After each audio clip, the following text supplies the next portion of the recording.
What's going on, everybody? All right, so starting up a little channel here.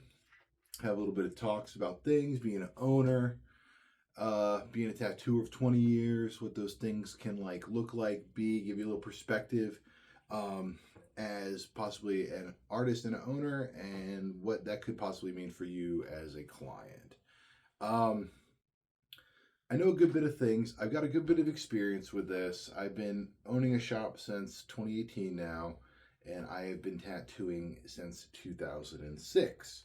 So if you think my perspective might interest you, this being my first video, feel free to give it a subscribe, like the video, all that standard YouTube mess. And pardon me while I kind of find my pizzazz in all of this thing. So anyways, I was thinking with 2025 coming to a close, I wanted to kind of talk about, some of the memes, some of the kind of the thought processes of what tattooers maybe kind of felt and dealt with in the past year, what that could possibly mean as a client, maybe as a collector, and what that could possibly mean as, an artist and maybe even an owner. I think the biggest theme in 2025 of like what happened this year was that we kind of noticed a complete and total return to normal. And by that, I mean our business went from kind of peak popularity to peak massive cash injection during COVID, which led to a massive quick increase in supply of tradespeople in our craft, and it started to dwindle down. And as a response to that, a lot of tattooers started quitting. And this year was kind of really the breaking point, the buckle of it all, where it was interesting this year because I would say everybody felt it for the most part. Maybe with the exception of hometown tattooers who have been in the business in one part of town their whole lives. I can count on maybe one hand, in my town, I would say like the red blooded ones, you know what I mean? People who've been tattooing in this one town the whole time. They may have felt a bit of a hit this year, but they weren't starving to death. You know what I mean? And I think a lot of it is what happened was we went back to normal. We had a standard amount of demand, but we had an increased amount of supply, Someone called the economy, And what's interesting is that as the summer came by, typically our busiest time of the year, people are out of school, we have a little bit more expendable income. It didn't have that punch that it typically had, even in kind of, even in like the tens, Summer was kind of always the busiest time. I would say typically, if you look at our books, the graph shows that we were the busiest between February to May, and then it started working its way back down and really kind of moved into the summer, started dying down a little bit. But even then, our peak times, it didn't feel the same way as it did. And like I said, I've been doing this 20 years, and I would say there's so many factors to it, but it's okay. It's not a big deal. And what I have noticed is that the spike happened a little bit more, at least locally. Please leave in the comments if you're a tattooer, that the increase in demand kind of happened around the fourth quarter. Everything started picking up a little bit around this time of year, around the end of the year, which is atypical of what we do typically in a given year. And on top of that, as we talk about people quitting tattooing, I would like to tell you that it's not the people you think are quitting tattooing. And I hate to break it to, all of us old salts here in the biz, you know what I mean? 20 years ain't a long time, but it's longer than most, you know. Most people don't make it 10, but it's not the people you think are quitting, you know. It's the people in my experience range, in my age bracket, who have been backing out and getting out of it because, you know, it's the unwillingness to adapt to kind of, you know, marketing trends and doing the things that you're willing to do because, and in a lot of ways, I'll tell you, it's that era's fault, you know, and I'll tell you how. I remember when we started, when I was brand new in this, everything was flash focused, flash oriented. Um, Doing a custom piece, you know, typically in your average street shop was not something that happened all the time. You maybe got one or two a week, you know. But most of the time, people come in, they pick something off the wall, and if they wanted to change it up, maybe you take two pieces of flash, you put it together. Something you can sit there and do. And even when you're doing a custom piece, more often than not, you're going in the back, going through the old flash, and cutting up flash together. You know, partially is just, you know, limitations of reference, resources, you know. Internet was around, but it wasn't as, you know, easily accessible. You know what I mean? Not everything had been fully digitized yet. You know, we still, you know, curved our letters by hand, all this stuff. You know what I mean? And the whole time, there's always this talk of education. You know, a lot of the prominent bigger tattooers in the business were always like, we need to educate. We need to educate our clientele that, you know, custom is the best way to go. And nobody wanted to be a flash tattooer anymore. They all wanted to be a custom tattooer.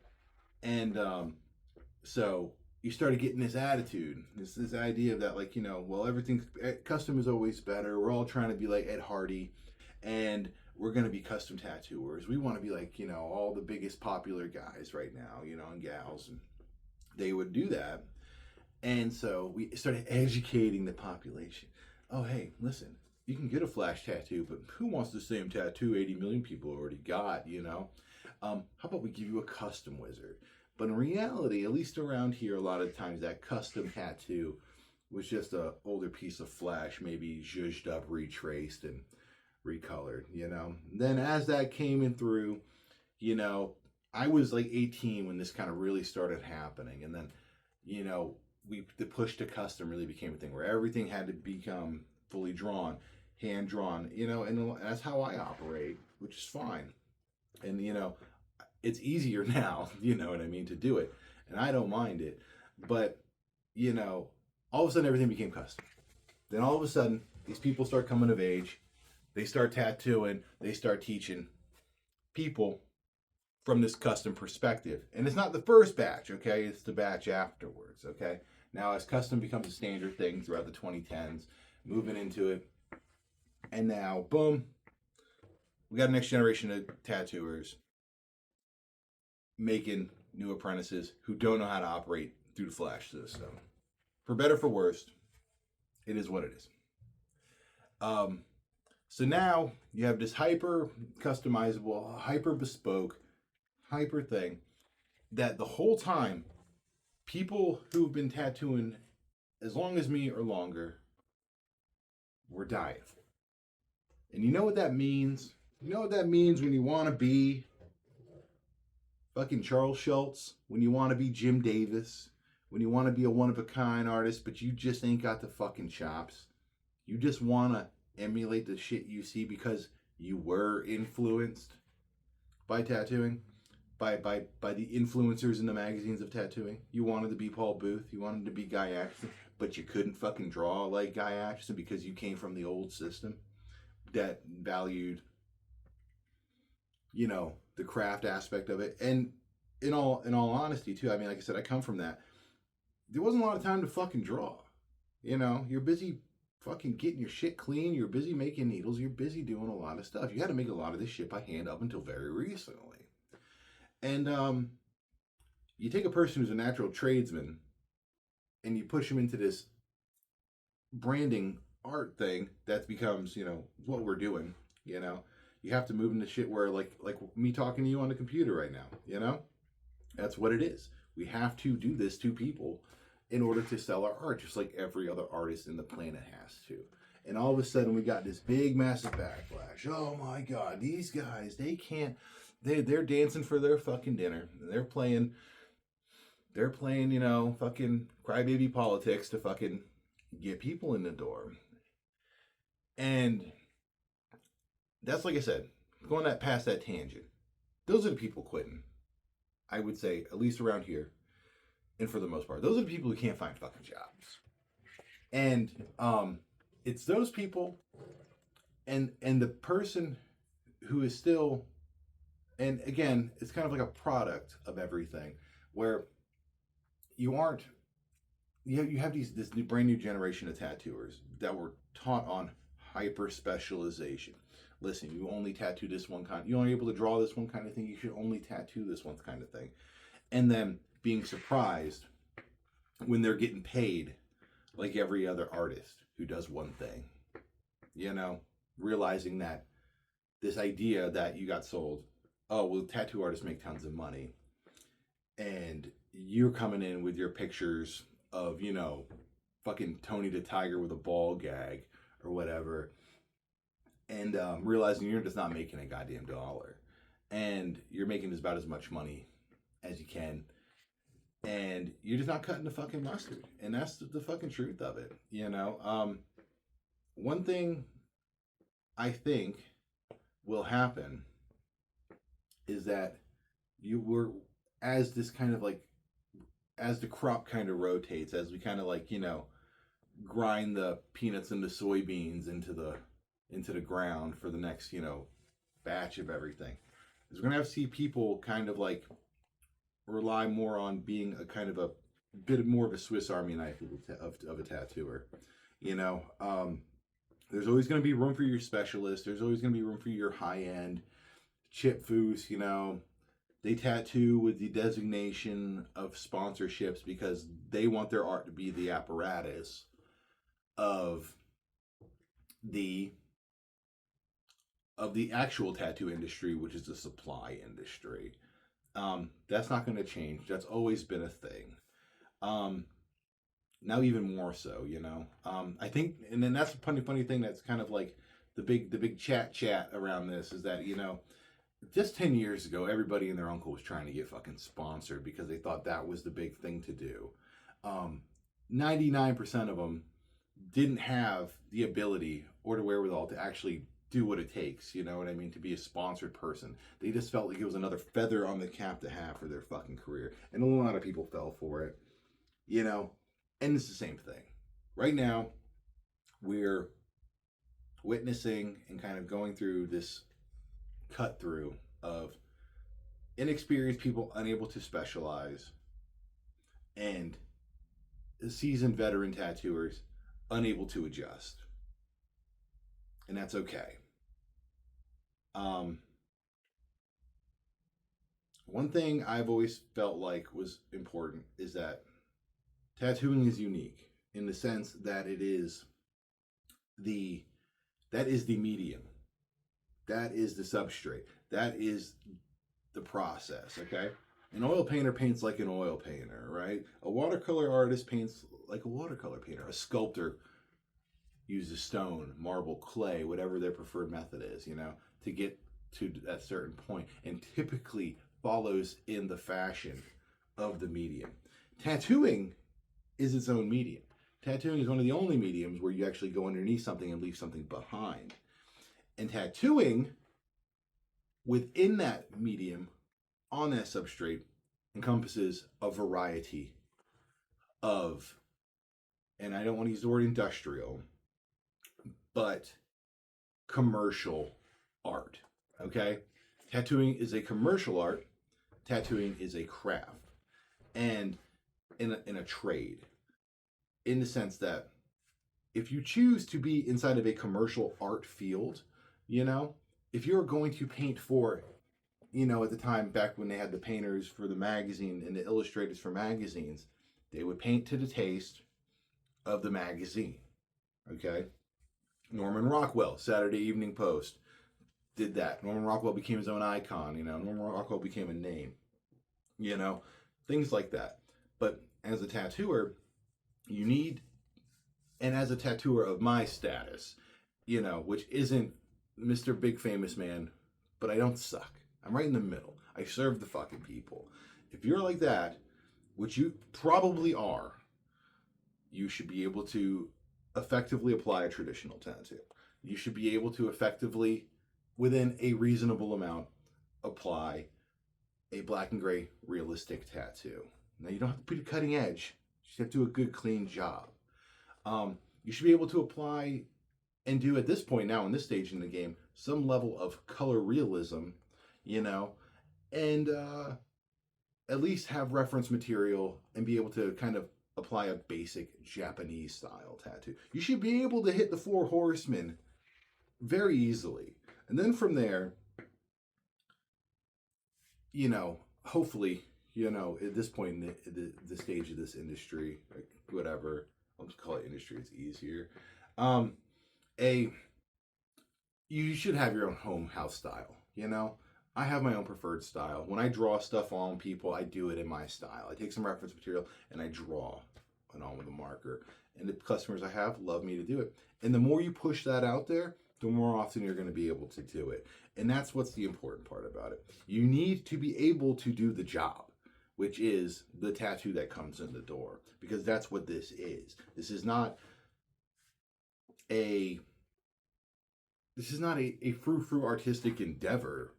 This is a trade. This is a way to feed yourself, to take care of your family, and to make a pretty decent living if you know how to run it.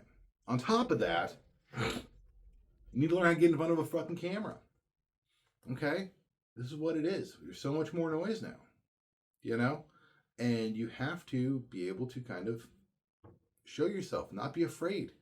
Hey, but I'm an artist. I'm not a personality. I'm not a fucking talking head. Yes, we all know. I'm not either. But I'm doing this because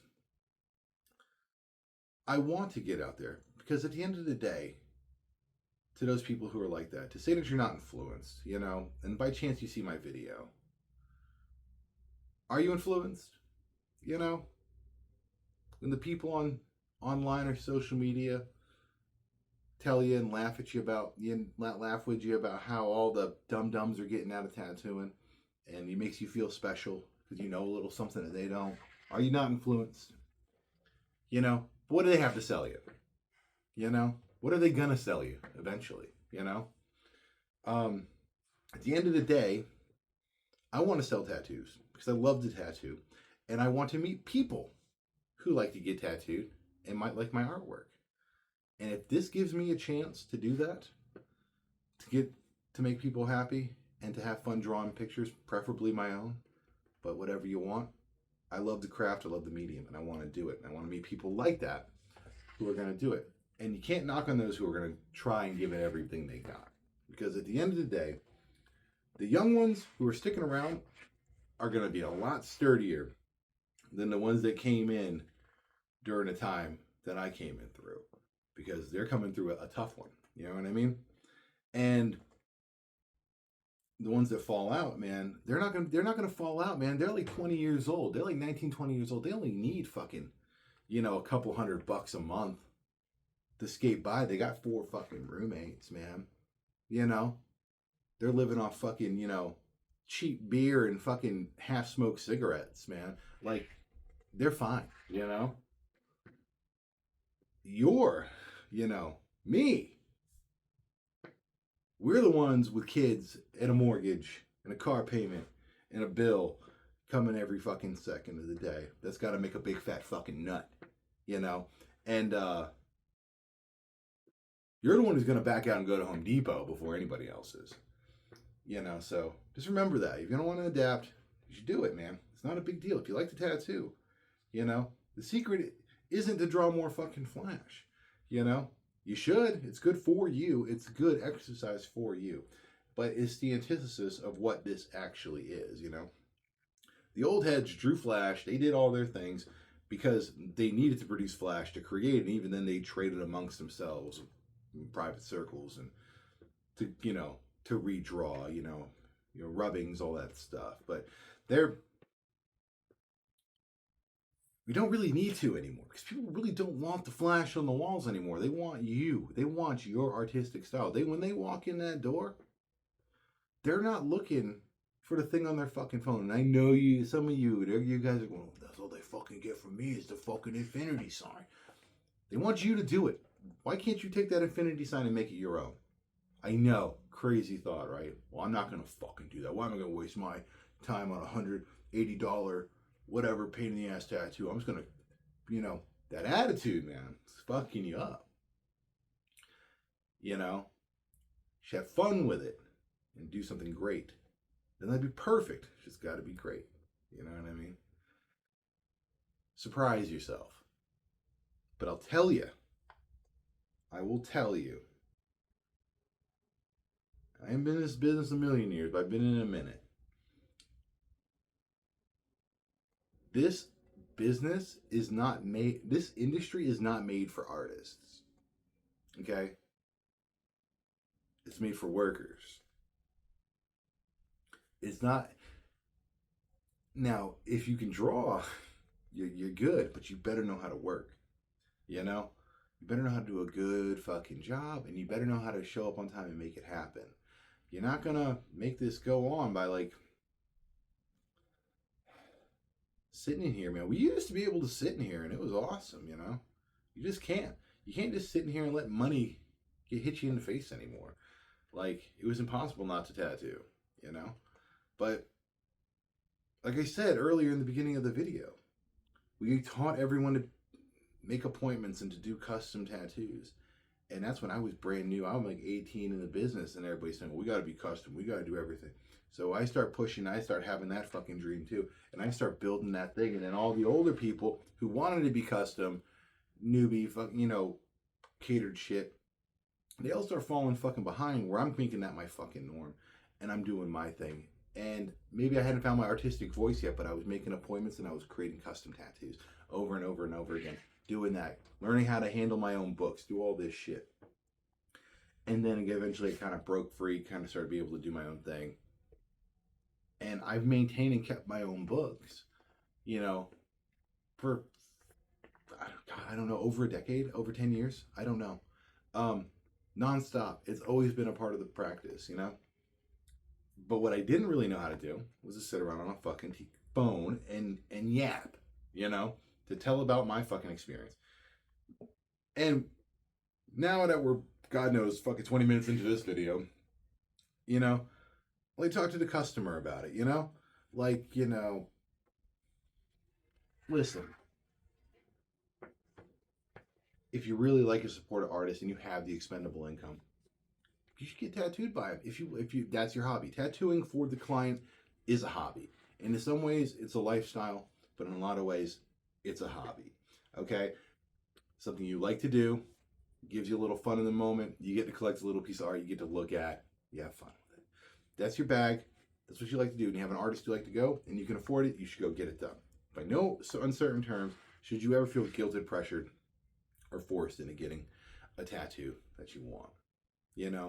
A lot of these kids are going through a tough time right now. A lot of the old heads are going through a tough time right now. But that doesn't make it so that you have to do anything.